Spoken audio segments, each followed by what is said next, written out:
Chapter 1, verse 5. It is you we worship, and you we ask for help. As people need the constant aid of Allah, the Exalted, they must therefore sincerely obey Allah, the Exalted, constantly. This reminds Muslims to avoid adopting a cherry-picking attitude whereby they pick and choose when to obey Allah, the Exalted, and when not to. In a narration found in Sahih Muslim, number 159, the Holy Prophet Muhammad, peace and blessings be upon him, gave a short but far-reaching piece of advice. He advised people to sincerely declare their belief in Allah, the Exalted, and then remain steadfast on it.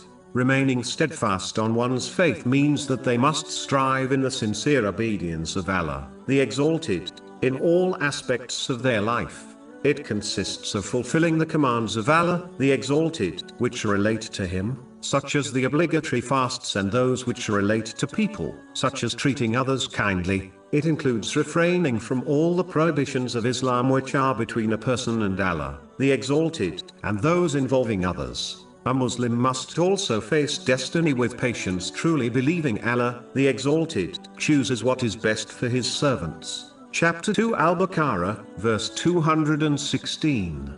But perhaps you hate a thing and it is good for you, and perhaps you love a thing and it is bad for you. And Allah knows, while you know not. Steadfastness can include refraining from both types of polytheism.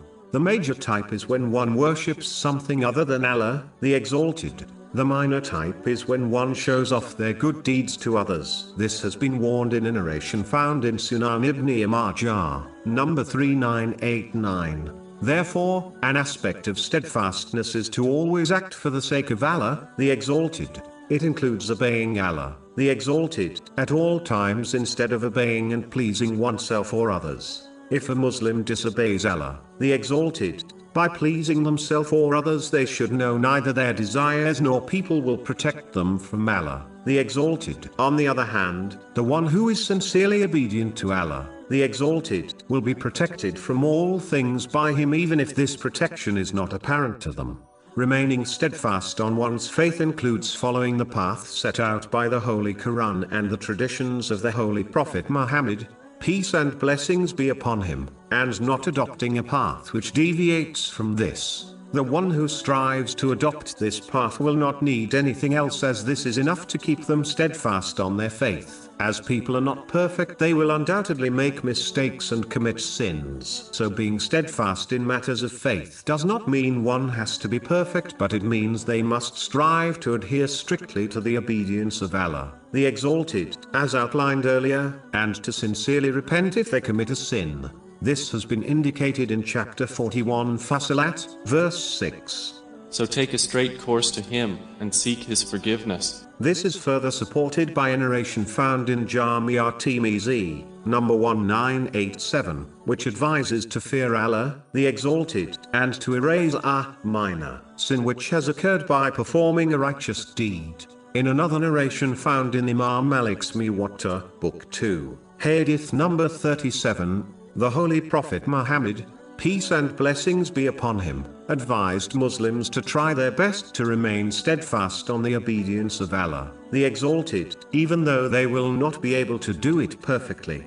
Therefore, a Muslim's duty is to fulfill the potential they have been given through their intention and physical actions in the steadfast obedience of Allah, the Exalted. They have not been commanded to achieve perfection, as this is not possible. It is important to note that one cannot remain steadfast in the obedience of Allah, the Exalted, through their physical actions without purifying their heart first, as indicated in a narration found in Sunan ibn Majah, number 3984. The limbs of the body will only act in a pure way if the spiritual heart is pure. Purity of heart is only achieved by gaining and acting on the teachings of the Holy Quran and the traditions of the Holy Prophet Muhammad, peace and blessings be upon him. Steadfast obedience requires one to control their tongue as it expresses the heart. Without controlling the tongue, steadfast obedience to Allah, the Exalted, is not possible. This has been advised in a narration found in Jami' at-Tirmizi, number 2407. Finally, if any deficiency in the steadfast obedience of Allah, the Exalted, occurs, one must make sincere repentance to Allah, the Exalted, and seek the forgiveness of people if it involves their rights. Chapter 46 Al-Kahf, verse 13.